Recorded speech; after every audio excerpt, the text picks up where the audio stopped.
자, 오늘 말씀을 같이 보겠습니다. 요한복음 8장 1절에서 11절 말씀입니다. 요한복음 8장 1절부터 11절까지 교독하겠습니다. 저와 여러분이 한 절씩 교독하겠습니다.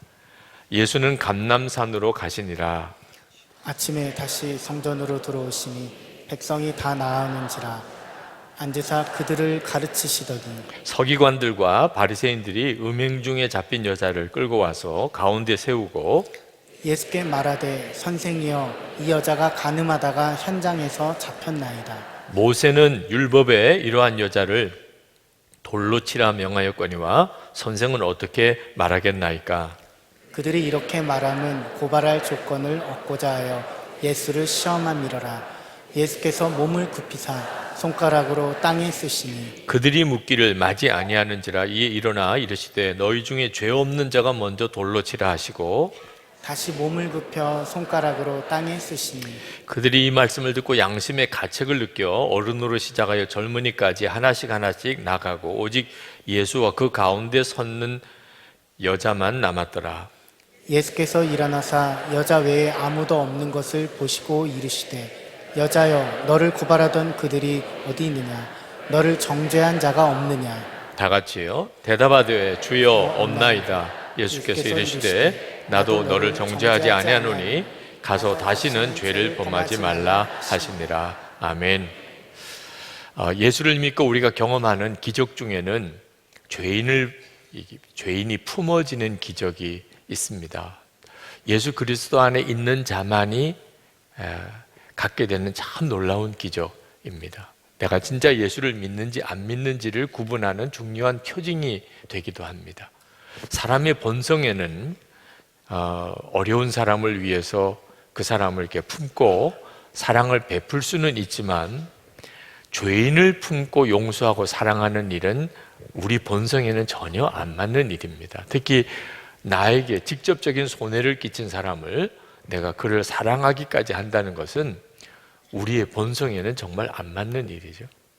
그런데 우리가 죄인을, 특히 나에게 죄 지은 자를 용서하고 사랑한다면 그건 기적이 일어나는 것입니다. 우리가 일상에서 보게 되는 기적이고 또 보아야 하는 기적입니다.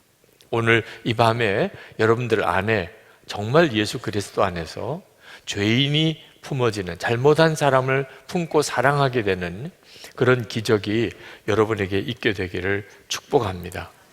원수도 사랑하게 되었습니까? 이렇게 질문하면 자신 있게 대답하는 분들이 거의 없으십니다. 그건 우리에게 계속 우리의 마음을 무겁게 하는 거죠. 근데 여러분 속죄함을 받았습니까? 그러면 거의 대부분 다 큰 소리로 아멘 합니다. 근데 여러분 잘 아셔야 되는데 속죄함을 받았다는 믿음과 원수도 사랑하게 되었다는 것은 사실은 같은 것입니다. 그러니까 속죄함을 받았다는 데는 큰 소리로 아멘이 되고 원수도 사랑하게 되었느냐? 그러면 아멘이 안 된다면 그러면 속죄함을 받았다는 것도 문제가 되는 거예요. 나는 그걸 믿는다고 생각하지만 사실은 죽은 믿음인 거죠. 야고보서 2장에 행함이 없는 믿음은 죽은 믿음이라 그랬는데 우리가 구원받는 것은 전적으로 믿음으로 받습니다. 그런데 그 믿음이 죽은 믿음이면 정말 황당하죠. 나는 속죄함을 받았다. 이 믿음은 참 귀합니다. 그 믿음이 그를 구원합니다. 그런데 이 믿음이 죽은 믿음이 되어버리면 아무 소용이 없는 겁니다. 하나님 앞에 갔을 때 주여 주여 하고 하나님 앞에 갔지만 사실은 천국에 들어가지 못하고 지옥에 갈 수밖에 없는 자 되는 경우는 하나님의 뜻대로 행함이 없었다고 그랬습니다. 그 하나님의 뜻대로 행함이 뭐냐면 원수도 사랑하게 되는 겁니다. 절대 잊으시면 안 됩니다. 원수도 사랑하게 됐습니까? 아멘. 그럼 속죄함을 받았습니까? 아멘과 이게 딱 맞는 거죠. 원수도 사랑하게 되었습니까? 그건 난 자신 없어. 속죄함을 받았습니까? 아멘. 하나님 앞에 갔을 때 거짓입니다. 그때는 정말 비명소리가 날 정도죠. 그러니까 여러분, 내가 예수 믿고 속죄함을 받았다는 확신만 가지고 만족하면 안 됩니다. 원수도 사랑하게 되었는지에 대해서도 여러분 안에 분명한 확신이 있어야 하는 겁니다. 여러분, 속죄함을 받는 것이 더 어려울까요? 원수도 사랑하는 것이 더 어려울까요? 지금 현재 여러분의 마음속에 어떤 게 더 어려워 보입니까? 속죄함을 받는 거, 그걸 믿는 거, 그리고 원수도 사랑하는 거. 아마 여러분 중에 상당히 많은 분들이 원수도 사랑하는 게 훨씬 어렵지 이렇게 생각이 드실 거예요. 그거는 진리를 볼 수 있는 눈이 아직도 분명히 열리지 않아서 그렇습니다. 여러분, 우리가 속죄함을 받기 위해서 하나님은 당신의 독생자 예수 그리스도를 십자가에 죽게 하셨습니다. 이제 우리가 그 비밀을 다음 주간에 십자가 부흥회를 통해서 보게 될 겁니다. 그 정도로 어마어마한 일입니다. 우리가 속죄함을 받았다는 일 속에는 상상이 안 되는 하나님의 역사가 일어나게 된 겁니다. 자, 원수도 사랑하는 것도 보통 일은 아닌데요.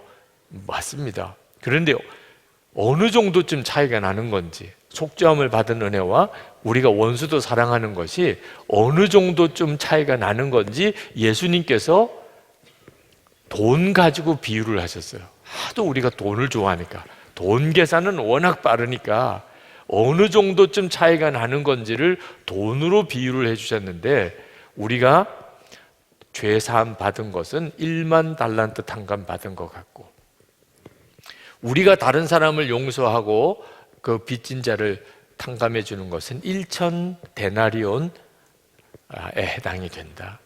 자, 달란트하고 데나리온의 그 화폐 가치를 우리가 잘 이해를 못하니까 그게 어느 정도쯤 엄청난 차이인지는 선뜻 이해가 되질 않죠. 요즘 우리나라 돈 시세로 계산하면 대략 1만 달란트 그러면 한 5조 원이나 6조 원 정도. 그 정도쯤은 가지고 계시죠? 한 5조 원, 6조 원 정도. 네. 5천 원, 6천 원이 아닙니다. 5조 원, 6조 원 정도.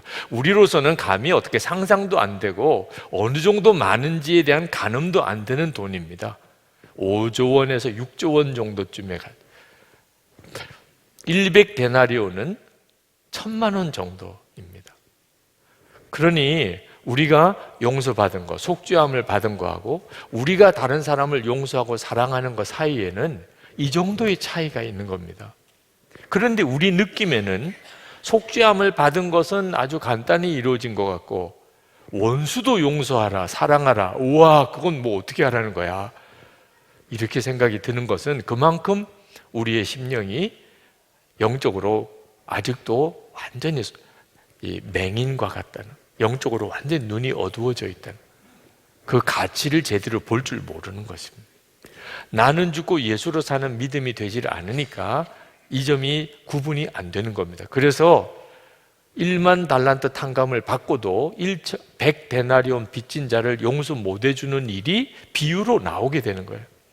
나는 속죄함을 받았어, 예수님의 십자가의 은혜로 나 모든 죄 사함 받았어, 그렇게 노래하고 찬양하고 믿는다 그러고 해놓고 가족 사이에서도 용서가 안 되고 화해가 안 돼. 이건 완전히 엉터리인 거죠. 도대체 속죄함을 받았다는 걸 진짜 믿는 게 맞는 건지. 순종의 사람들이라고 하는 이제 사이트를 만들었습니다. 나는 죽고 예수로 사는 믿음을 실제로 살아보기로 결단하고, 그리고 그 구체적인 간증을 서로 나누기 위해서 우리 금요 성령 집회 때 결단하신 분들 서로 엮어드리는 순종의 사람들이라고 하는 이 나눔의 카페가 만들어졌는데, 여러분 중에도 계속해서 그 카페에 가입하실 수 있겠습니다. 이 시리즈 설교가 끝나고도 그 카페는 계속 유지하려고 합니다. 나는 죽고 예수로 산다, 이 믿음으로 살아보면서 어떤 기적이 내 속에 일어나는지. 거기에 이런 간증이 하나 있었습니다. 남편과 아주 냉랭한 관계 속에 있는 분인데, 이제 예배를 드리러 교회에 오는 동안에 또 서로 싸우고 무슨 뭐 살가운 대화를 나누겠어요? 서로 전혀 대화 없이 그렇게 교회를 왔는데, 말씀을 듣는 중에 순종이 제사보다 낫다, 예배를 드리는 것보다 순종해야 된다, 그런 마음을 하나님이 이렇게 주시는데, 그 순종이 뭐냐면 남편에게 남편이 기도할 때 남편 등에다가 손을 대고 그리고 남편의 등을 쓸어주라. 지금 냉랭한 가운데 예배에 같이 참석을 했어요. 그런데 남편의 등에 손을 대고 남편의 등을 이렇게 좀 쓸어주라. 그런 마음에 하나님의 감동을 주시는데 쑥스럽기도 하고 자존심 상하는 것 같기도 하고 내가 먼저 숙이고 들어가야 돼 이런 생각도 들고 그래서 정말 순종하기 어렵더라는 거죠. 예배가 계속 되는 동안에도. 근데 말씀을 이렇게 듣는 중에 하나님께서 정말 마음에 순종할 마음을 주셔서 기도하는 시간에 남편의 등에 이렇게 손을 대고 남편의 등을 이렇게 쓸어 주었다고 그럽니다. 한참을 남편의 등을 두들겨 주고 그리고 막 눈물이 쏟아지더래요.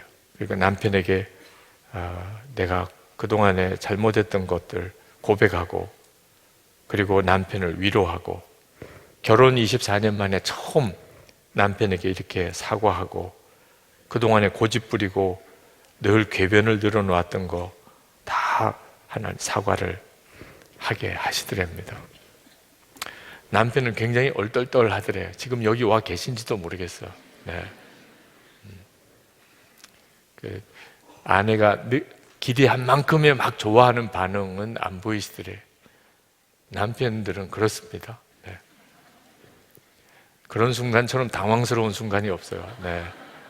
한 번도 잘못했다는 말 안 하던 아내가 갑자기 이렇게 잘못했다고 나올 때는 남편은 뭘 어떻게 해야 될지를 잘 모릅니다. 남편이 좀 당황해 하시더래. 근데 그렇게 하고 나니까 마음이 너무나 편안하더라. 정말 주님 감사합니다. 더욱 순종함으로 관계들을 회복시키겠습니다. 나는 죽고 예수로만 살겠습니다. 그렇게 고백을 했다는 겁니다. 혹시 남편이랑 같이 계신 분들 남편의 등에 한번 쓰다듬어 주세요. 나중에 통성기도 시간에 여보 나도 동일해요 이렇게 한번 해보세요. 네. 중요한 것은 우리 안에 정말 예수님께서 내 안에 오셔서 그리고 나를 실제로 이끄실 수 있어야 합니다. 그러면 우리가 용서하고 사랑하는 사람이 돼요. 죄인을 품게 됩니다. 이것이 예수 믿은 가장 놀라운 증거예요. 아, 이 사람이 진짜 예수 믿은 사람이 됐구나 하는 확신한 표징입니다. 나는 죽고 예수로 살면 그러면 정말 기적의 삶을 살아가게 돼요. 매일이 기적이다. 그걸 그냥 마음속에서부터 고백하게 됩니다. 누구나 십자가에서 하나님의 심판과 용서를 경험하고 나면 그러면 사랑의 사람으로 변하게 됩니다. 요한복음 8장 오늘 읽은 말씀은 십자가에서 하나님의 심판과 하나님의 사랑을 경험한 사람이 구체적으로 어떤 경우인지를 아주 실제적인 예를 드신 겁니다. 간음하다가 현장에서 붙잡혀서 끌려 나온 여자가 있었습니다. 그때 당시에 법에 의하면 돌에 맞아서 죽는 죄입니다. 공개 처형을 당하는 죄.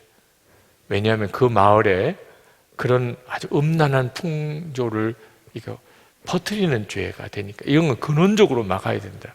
그래서 돌로 쳐서 죽이라. 모세가 그렇게 했다는 거죠. 그런 여자가 끌려 나온 거예요. 사람들은 진짜 돌을 들고 돌을 던져 죽일 태세입니다. 그때 예수님께서 죄 없는 자가 먼저 돌로 치라. 그 말씀을 던지는데 사람들이 꼼짝을 못 하겠는 거예요. 돌로 치어서 죽일 만한 죄인데 모세가 그 법에 의해서 그렇게 했으니 그러나 죄 없는 자가 먼저 돌로 치라. 그 말에 그냥 다들 양심의 가책을 느끼고 그리고는 한 사람씩 돌을 내려놓고 가버렸다는 거죠. 아무도 없어요. 이제 그 광장에 그 여자와 예수님만 있습니다. 예수님께서 그 여자에게 말합니다. 나도 너를 정죄하지 아니하노니 다시는 이제는 죄를 범하지 말아라. 우리가 십자가에서 동일한 경험을 다 했습니다. 우리는 돌에 맞아서 죽을 사람, 한마디로 지옥 갈 수밖에 없는 죄인입니다. 우리가 살았던 우리의 삶, 우리 마음속에 있는 뿌리 깊은 죄성을 놓고 보자면 우리는 구원받을 사람이 한 사람도 없습니다.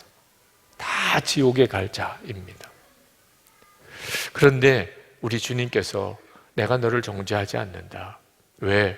우리 죄를 주님이 다 짊어지셨으니까. 그리고 이제는 다시는 죄를 범하지 말아라. 이 예수를 믿을 때 우리 안에 일어난 사건입니다. 여러분이 그 사실을 명확하게 알아야 돼요. 내가 돌에 맞아서 죽을 이 여인과 같은 처지였는데 그 점에 대해서 여러분이 분명하게 눈이 뜨인 사람이 예수를 믿는 사람이에요.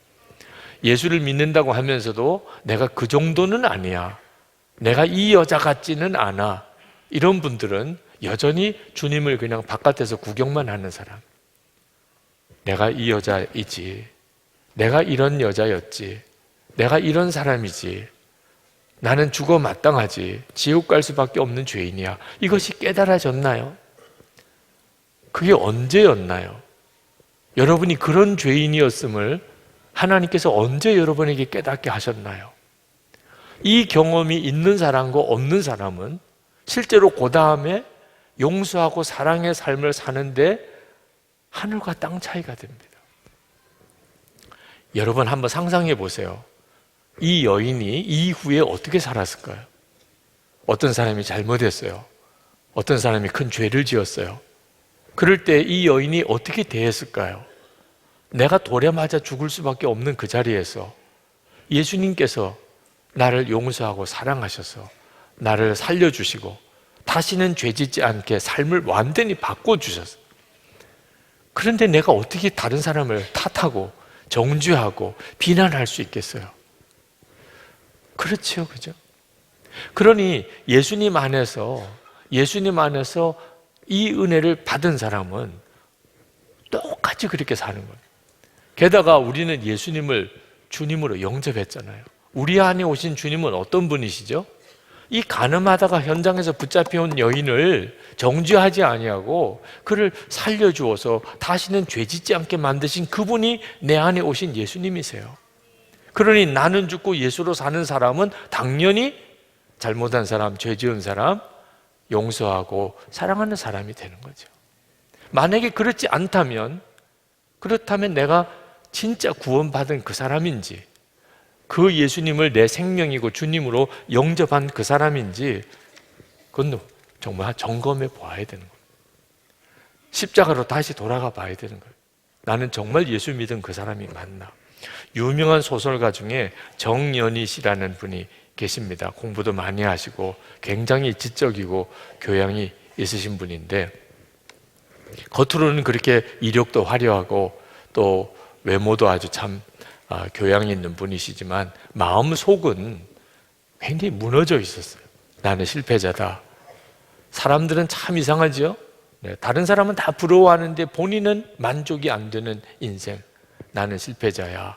열등감에 사로잡히고 스트레스에 눌리고 그렇게 방황하고 있다가 친구들이 전도를 해서 교회를 나오기는 했는데 온전한 믿음을 갖지는 못했습니다.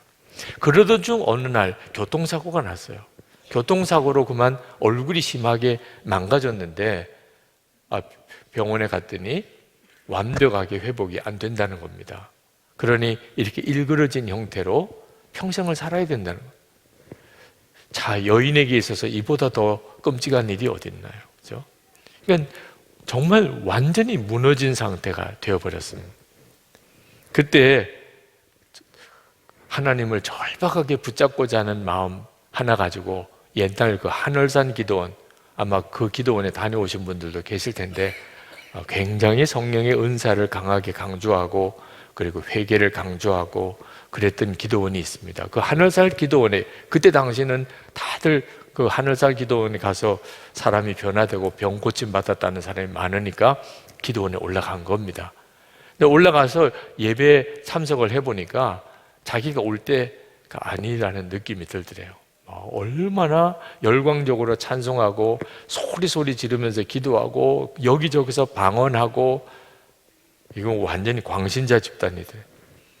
내가 여기 와서 이게 뭐 제대로 은혜 받고 기도할 분위기가 아니더래요. 그래서 다시 짐 싸가지고 기도원을 내려가는데 마음에 너 교만하다, 너 교만하다, 그런 마음을 하나님이 주시는 것 같더래요. 그러니까 기도원 내려가지도 못하고 다시 올라가지도 못하고, 그리고 꼼짝없이 주저하다가 할 수 없이 다시 기도원으로 올라왔습니다. 그리고 다시 집회에 참석을 했는데, 그런데 뭐 정말 구경만 하는 거죠. 찬송을 저렇게 하는구나, 어떻게 저렇게 소리 지르며 기도할 수 있어, 완전히 저 사람은 미쳤나 봐, 어떻게 저렇게 뭐 말도 안 되는 소리로 기도하고 방언하고, 이게 정말 광신자 집단 아니야? 뭐 그러면 전혀 은혜도 안 되는 거예요. 주여 하고 소리 지르고 기도하자고 그래도 자기는 그냥 조용히 입술로만 그렇게 기도하고, 은혜도 안 되고 기도도 안 되고, 그러다가 작정한 주간이 다 지나고 이제 내일이면 내려가야 되는 겁니다. 오늘 저녁 집회가 이제 마지막 집회고 내일 아침에 내려가야 되는데, 마음에 그런 생각이 번뜩 들더래요. 저 사람들이 이상한 게 아니고 내가 잘못된 건 아닐까. 다들 은혜 받았다고 그러고 기도하고 그렇게 얼굴이 충만하고, 그런데 나만 한 주간 동안 내내 있었는데 얼굴이 우중충하고 여전히 얼굴은 이렇게 비틀어져 있고, 내가 잘못됐나 보다.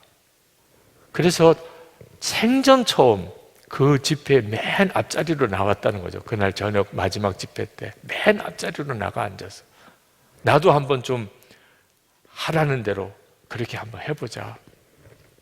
강사님이 나와서 말씀을 전하고 우리가 큰 소리로 주여 부르고 기도하자 그러는데, 이게 두 손 들고 큰 소리로 주여 하자는데 이 교양 있는 여자는 이게 잘 안 되는 거거든요. 내가 이게 정말 같이 미치는 거 아니야? 이런 느낌도 들고, 완전히 정말 내가 이상한 사람 될 것 같은 느낌도 들고, 우선 자존심이 이렇게 손을 올리기가 참 어렵고, 그것도 소리를 질러서 주여라고 해야 되니 그것도 맨 앞자리에 앉은 입장에서 뭐 마음이 복잡하더라고요. 그때 마음에 죽었다고 생각하자. 죽었다고. 죽으면 못할 거 없잖아. 그렇죠? 죽으면 자존심도 없는 거잖아. 지금 내 처지가 교양 따지고 자존심 따질 처지가 아니잖아.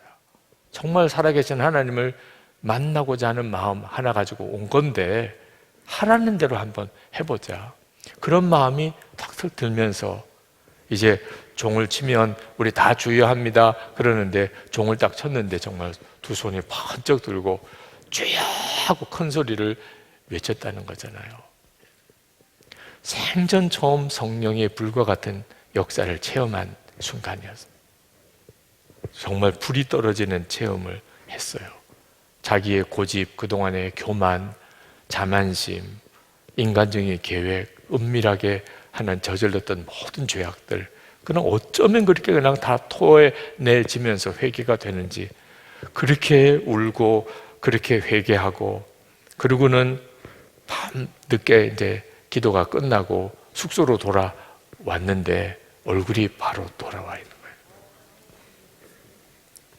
그 간증을 들으면서 우리가 진짜 주님의 십자가의 은혜 안에 들어가려면 우리 자신이 얼마나 죄인인가를 눈떠야 하고, 그리고 그런 나를 하나님이 어떻게 받아주셨는지를 마음의 심령이 통렬히 깨닫는 역사가, 그게 예수를 믿는 겁니다. 이제 나 같은 죄인, 주님이 정말 십자가에 피 흘려 주셔서 대신 죽어 주시고, 그리고 내가 용서받고 구원받았다, 이 사실에 대한 분명한 체험, 확신, 그 눈이 열리고 나면 그 사람이 어떻게 확 바뀌느냐 하면 용서하고 사랑하는 사람으로 바뀌어버리는 거예요.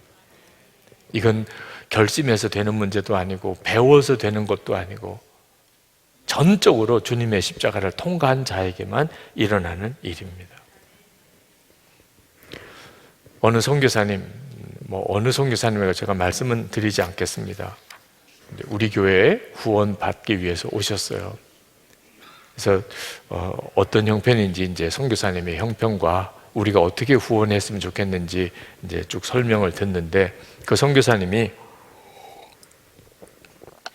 자기는 이게 후원을 해달라고 요청해 온 것이 선교비를 지원해 달라는 뜻 아닙니다. 그러시더라고요. 그래서 제가 속으로 그러면 왜 왔나 이런 생각이 들더라고요. 그랬더니 그 선교사님 하는 이야기가 기도를 해달라는 것도 아닙니다. 그러시더라고요. 보통은 이제 선교비는 제가 원하지 않고 기도만 해주시면 됩니다. 이제 그러시거든요. 기도하다 보면 또 선교비가 가게 돼요. 그래서 결국은 그 말이 되는데 선교사님들이 이제 부담이 되니까 선교비는 우리는 안 주셔도 되고 그냥 기도만 해주세요. 그렇게 이제 오시는데 사실 속엔 선교비 지원도 원하심이 있는 거죠. 그런데 기도도 안 해줘도 된다는 거예요. 그러니까 짜증이 나더라고요. 아니 선교비도 필요 없다, 기도해 줄 필요도 없다, 그러면 뭘 도대체 우리 보고 도와달라고 하는 거냐. 그랬더니 그 선교사님 하신 이야기가 선교사가 어느 나라에 가서 사역을 하다가 만약에 뭔가 잘못하는 일이 생겼을 때 그때 파송교회가 되어주셔서 선교사의 입장에서 서주시고 선교사의 허물을 받아주시고 덮어주고 끝까지 기다려주고 품어주고 사랑해주고 그런 교회가 필요합니다. 저는 그때까지만 해도 만약에 선교사가 뭐가 문제가 생기면 빨리 우리랑 관계를 끊어야죠.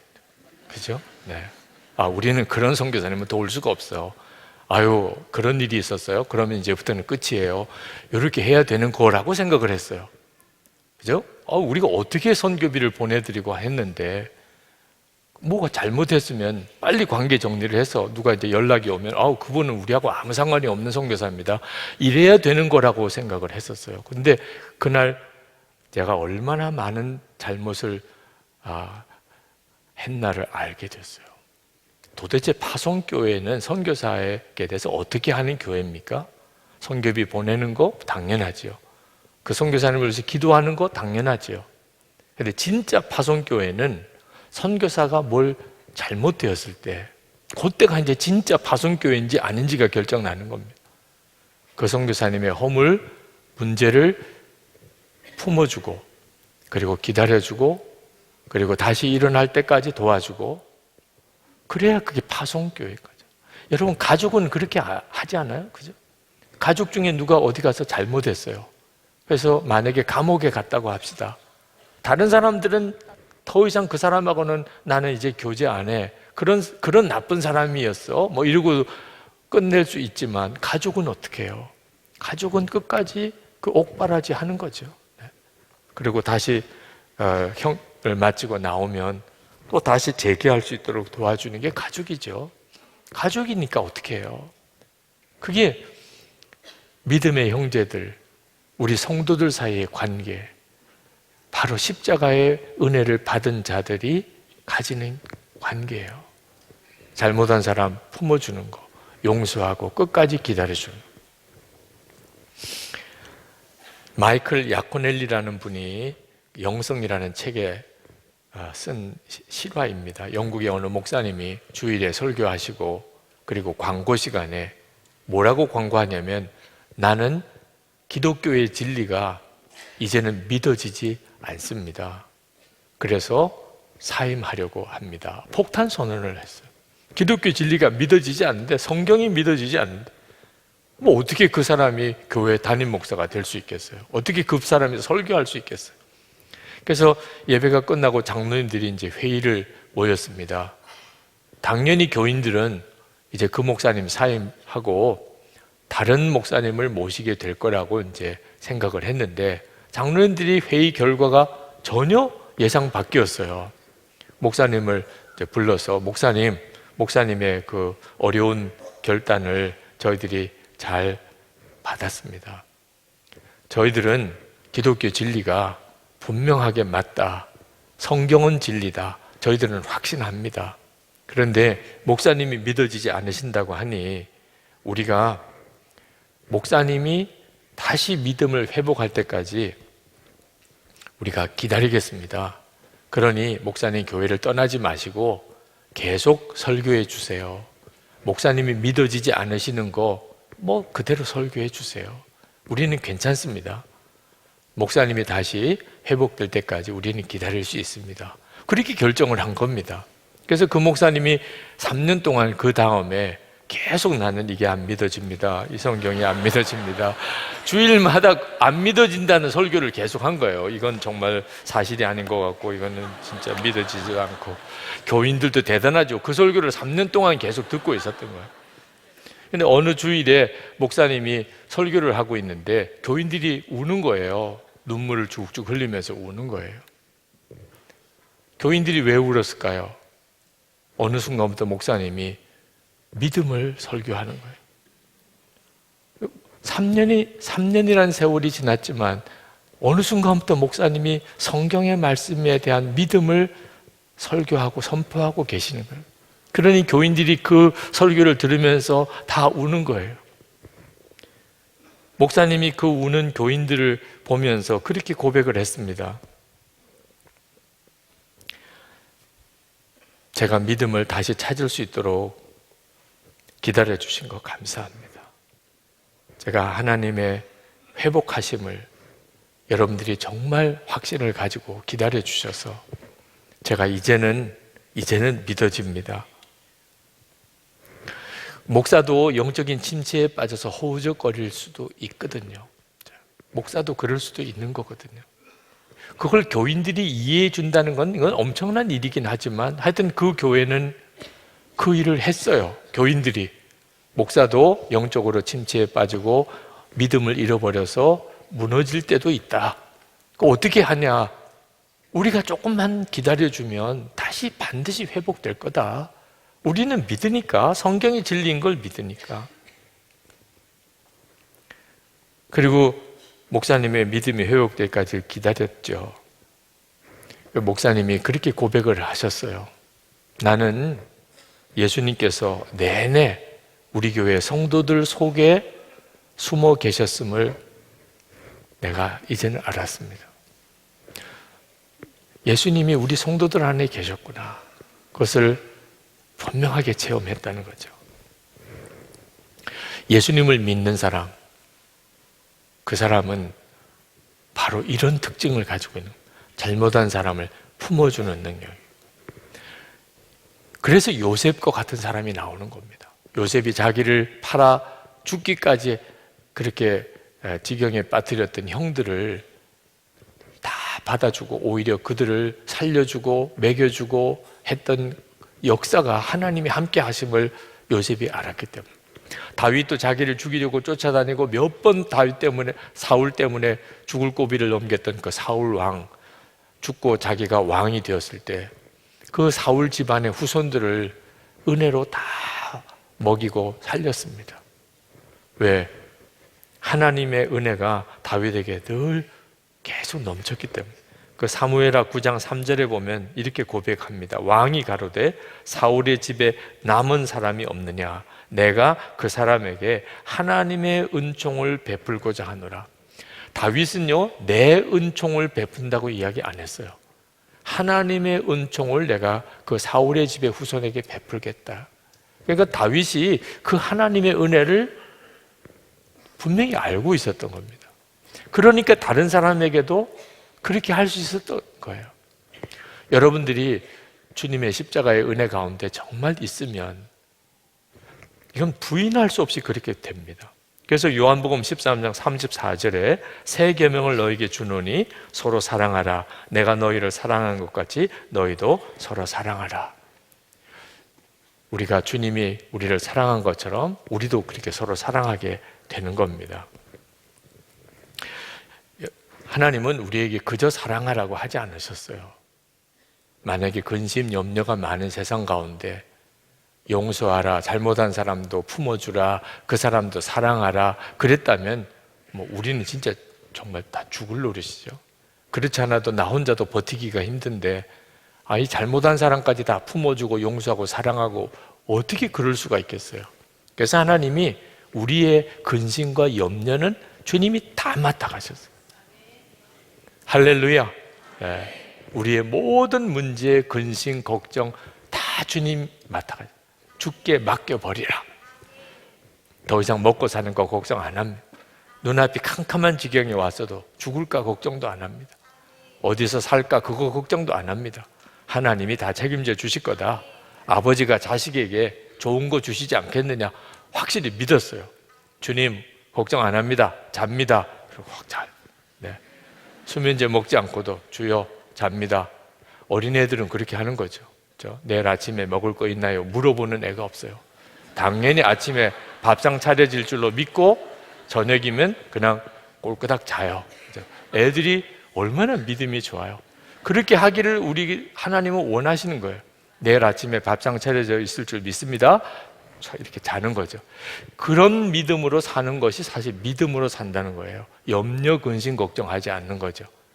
그렇게 우리에게 주님이 은혜를 주시고, 그리고 말씀하신 것이 서로 사랑하라. 먹고 사는 걱정은 하지 말고 서로 사랑만 하라. 이것이 십자가를 통과한 사람이 할 수 있는 일입니다. 그리고 정말 말할 수 없는 축복이죠. 이제 북한 문제가 우리에게 서서히 현실적인 문제로 다가옵니다. 앞으로 하나님이 어떻게 진행하실지는 모르겠지만 한 가지 분명한 사실은 우리가 북한 주민들을 먹이고 살려야 될 때가 온다는 겁니다. 어느 기간 동안에는 우리가 북한 주민을 먹이고 살려야 돼요. 지금 당장도 사실 북한 주민은 극심한 지금 식량난, 기근 상태에 빠져 있다고들 하는 소식을 듣습니다. 우리나라는 쌀이 썩어갈 정도로 창고에 지금 쌀이 그렇게 쌓여 있어서 이거 처리 곤란한 문제가 계속 이어지고 있습니다. 우리 국민들 사이에 북한 주민들에게 이렇게 먹을 것을 퍼주는 것에 대해서 굉장히 부정적인 분들도 있습니다. 현실적으로. 왜? 도와줄 가치가 없어. 왜 우리 것을 그 사람들한테 먹여줘? 뭐 이렇게 차라리 동물 사료나 주지, 북한 주민들한테 주는 거는 반대야. 이런 분들이 현실적으로 있습니다. 교인들 중에도 있습니다. 북한 주민들을 돕시다, 먹입시다. 그러면 마음이 이렇게 딱 풀어지지 않으시는 분들도 있어요. 교회 안에도. 저는 그렇게 믿습니다. 하나님이 왜 북한에는 저렇게 해마다 기근이 들고 우리 대한민국에는 해마다 풍년이 들어서 북한에는 먹을 게 없어서 굶어 죽어가고 우리는 쌀이 남아 돌아서 창고에 썩어가게 하셨을까? 왜 그렇게 하셨을까? 여러분의 하나님이시라면 왜 그렇게 하셨을까? 남한에 있는 쌀을 가지고 북한에 있는 주민을 먹여 살리라고 하신 거죠. 그래야 북한 주민들에게 하나님은 살아계시구나 하는 그 믿음과 복음이 전해지는 통로니까 일단 먹이면서, 만약에 우리가 동물들에게는 먹일지언정 북한 주민들에게는 한 톨도 우리가 도와줄 수 없어요. 만약에 그렇게 한다면 하나님이 우리나라에 계속 풍년을 주실 이유가 없어지게 됩니다. 이건 정말 끔찍한 일이고 바보 같은 일.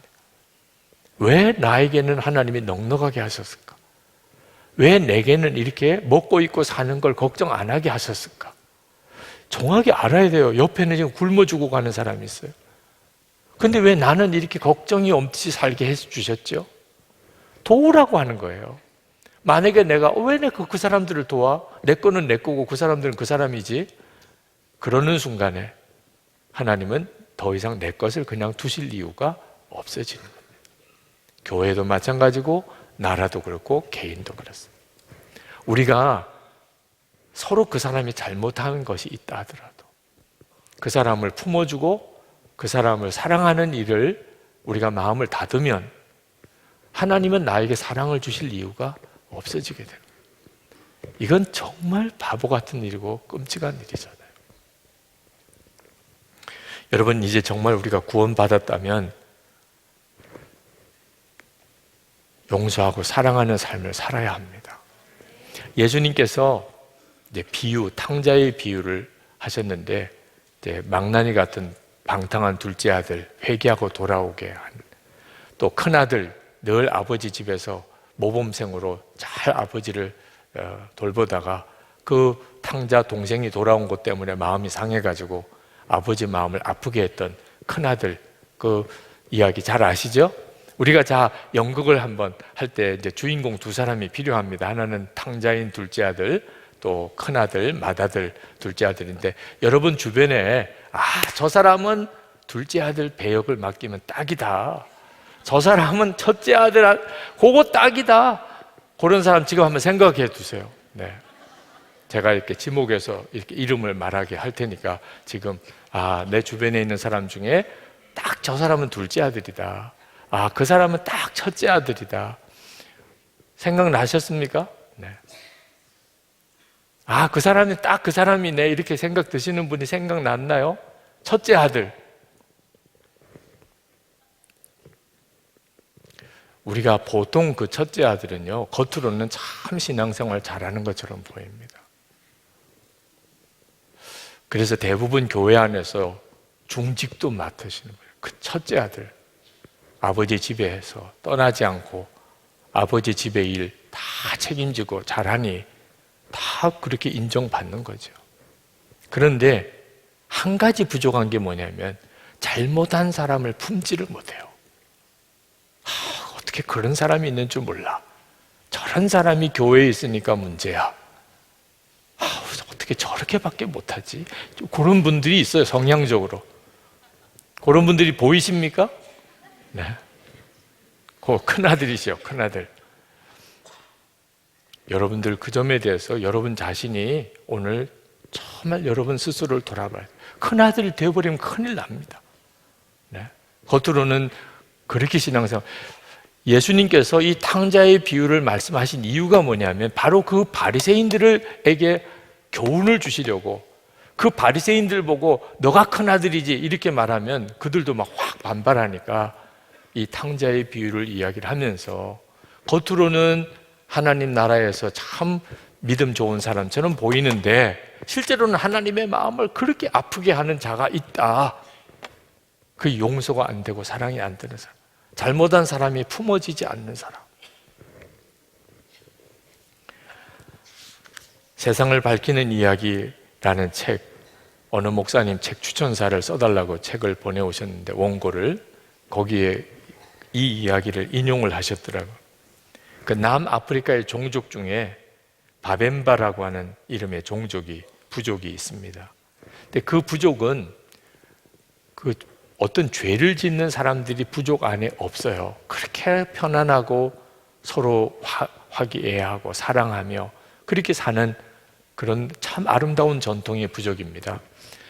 물론 사람들이 사는 곳이니까 잘못한 사람도 생기고 죄 짓는 사람도 있지요. 그런데 그 부족은 아주 독특한 재판법을 가지고 있어요. 어떤 사람이 잘못했습니다.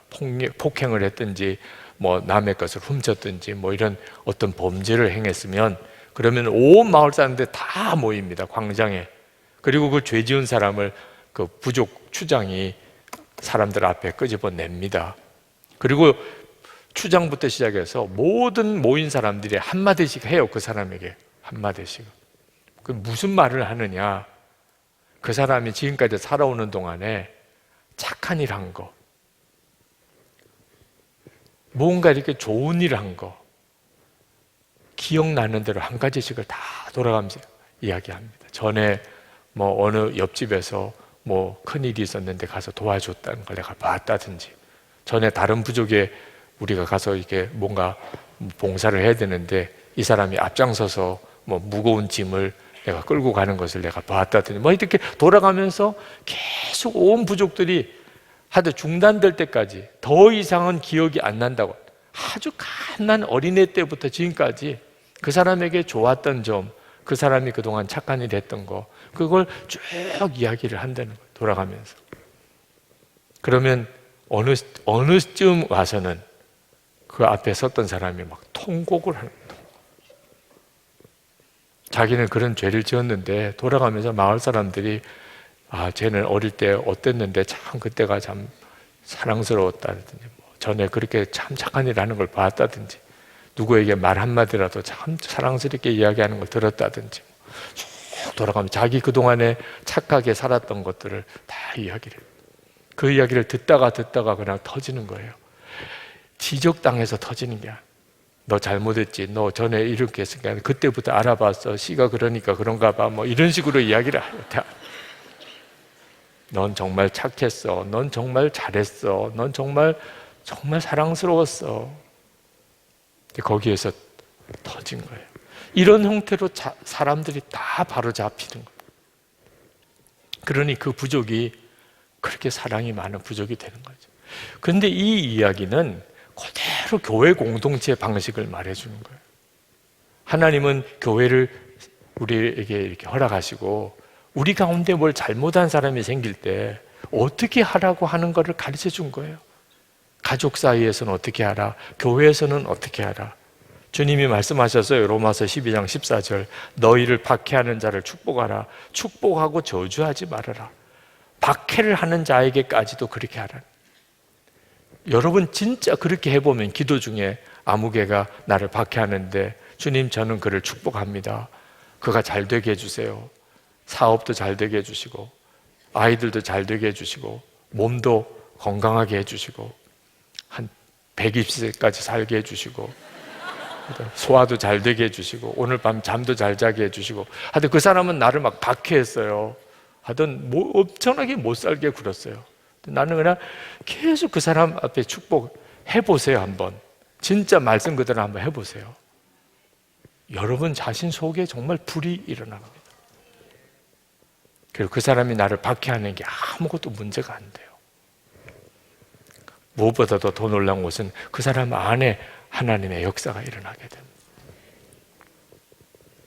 자, 오늘 이 밤에 하나님께서 우리 각자에게 이제 개인적으로 다루시는 일을 하시기를 원합니다. 여러분 잘못된 사람들 있잖아요, 그죠? 가족, 친척들 중에 여러분 교우들 사이에 여러분을 아프게 하고 힘들게 한 사람이 있잖아요, 그죠? 직장에서 그분은 믿지 않는 사람이지만 이상하게 까다롭게 하는 분도 있죠. 가시 같은 사람. 오늘 밤에 다 품어지는 역사가 일어나게 되기를 축복합니다. 그러면 하나님은 우리의 삶 전체의 차원을 다르게 만드십니다. 진짜 예수님은 내 생명이시고 내 주님이시라. 이보다도 더 확실한 증거가 없습니다. 이보다도 놀라운 기적은 없습니다. 잘못된 사람이 품어지는 역사와 기적이 오늘 여러분에게 있기를 축복합니다. 우리 찬양합시다. 주님 마음 내게 주소서. 우리 그 찬양 함께 하겠습니다.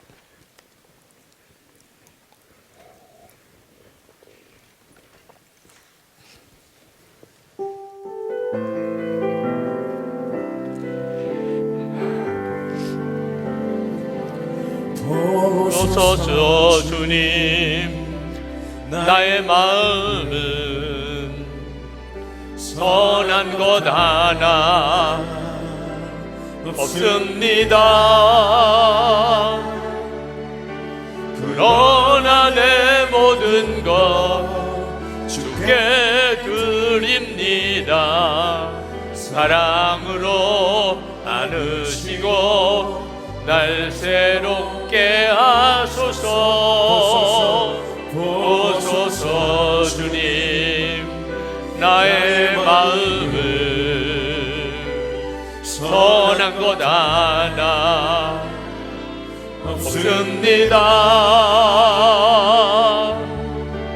그러나 내 모든 것 주께 드립니다. 사랑으로 안으시고 날 새롭게 하소서. 주님 마음 내게 주소서. 내 아버지 주님 마음 내게 주소서.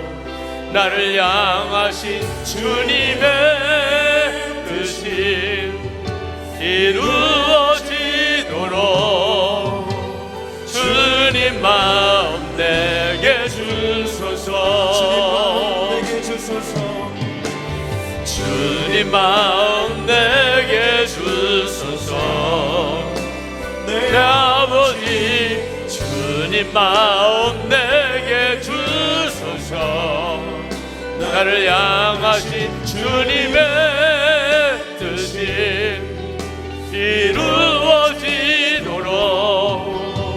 주님 마음 내게 주소서. 내게 사랑을 가르치소서.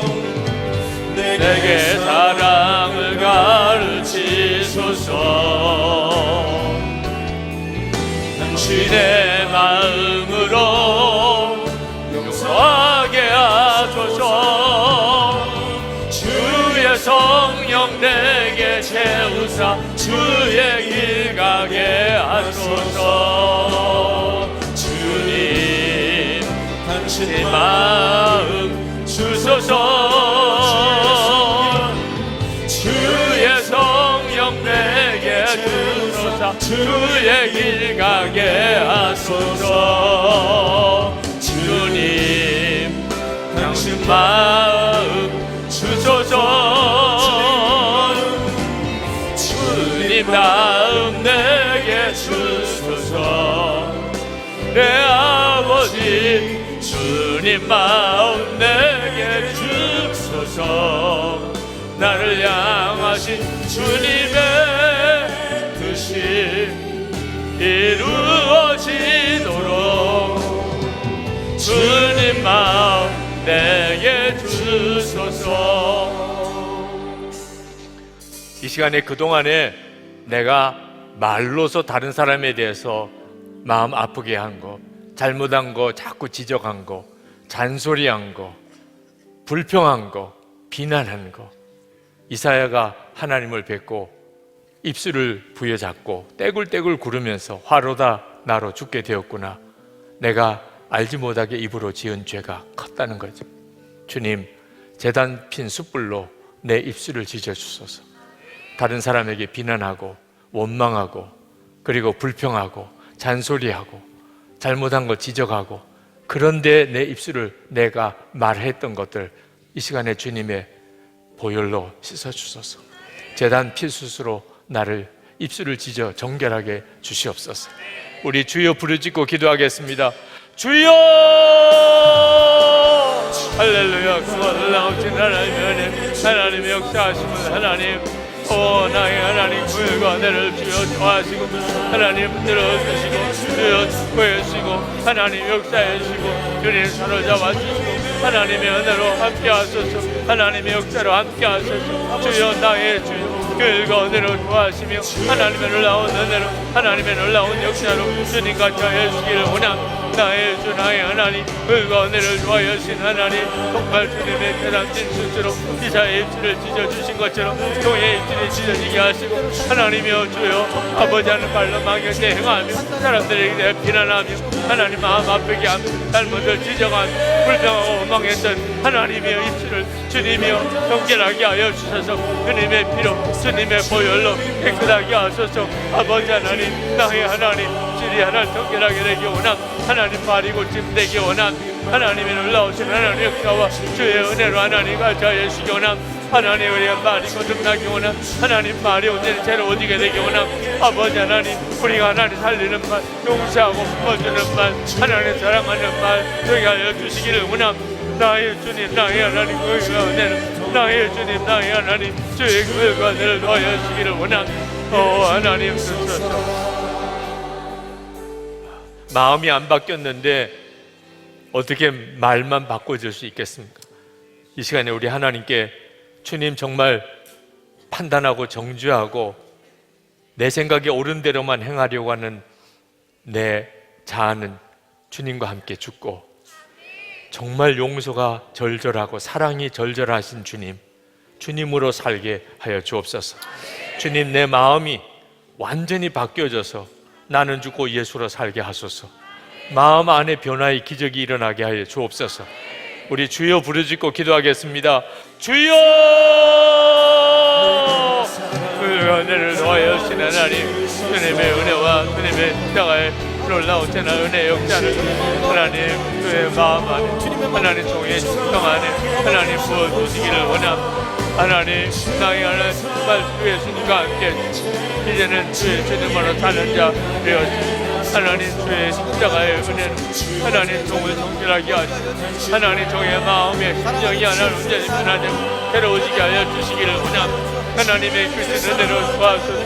하나님 놀라운 역사와 하나님의 격으로 주님이 하나님 온전히 사로잡아 주시고 채워주시기를 원합니다. 아버지 하나님의 긍휼하심을 하나님의 놀라운 하나님의 긍휼로 하나님 채우시고 역사해 주시기를 원합니다.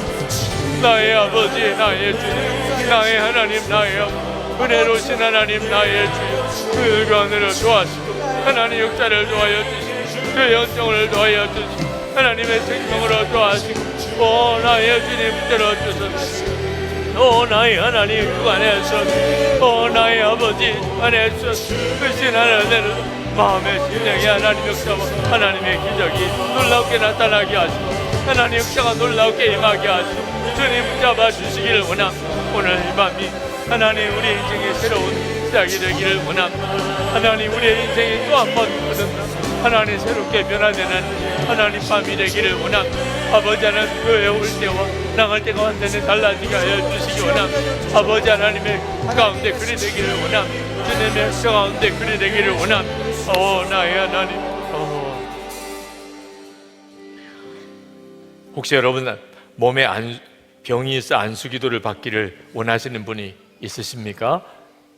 이제 기도할 때 아랫단으로 내려오셔서 여러분의 아픈 부위 병명을 쓰시고 안수기도를 받으실 수 있겠습니다. 기도받기 원하시는 분들은 아랫단으로 내려오시기 바라고, 이제 우리 같이 함께 기도할 때 하나님 제가 오늘 예배당에 들어올 때와 이제 끝나고 나갈 때가 완전히 다른 사람이 되기를 원합니다. 여러분 강단에 올라오셔서 기도할 때 하나님 제가 제 인생 전체가 이제 완전히 바꿔지기 원합니다. 이제부터 주님 앞에 갈 때까지 사랑만 하며 살겠습니다. 사랑하고 사랑하고 또 사랑하고 만나는 사람마다 부딪히는 사람일지라도 사랑만 하고 사랑만 하고 살겠습니다. 잔소리하지 않고 원망하지 않고 사랑하라고 보내주신 사람인 줄로 믿고 사랑만 하다가 하나님 앞에 가기 원합니다. 염려 근심은 주님께 다 맡깁니다. 어떻게 먹고 어떻게 살까 주님께 다 맡깁니다. 그냥 내게 주신 모든 사랑만 하며 살겠습니다.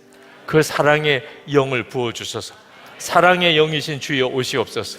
온전히 나를 사로잡아 주시옵소서. 우리 주여 3번 부르짖고 기도하겠습니다. 주여 주여 주여.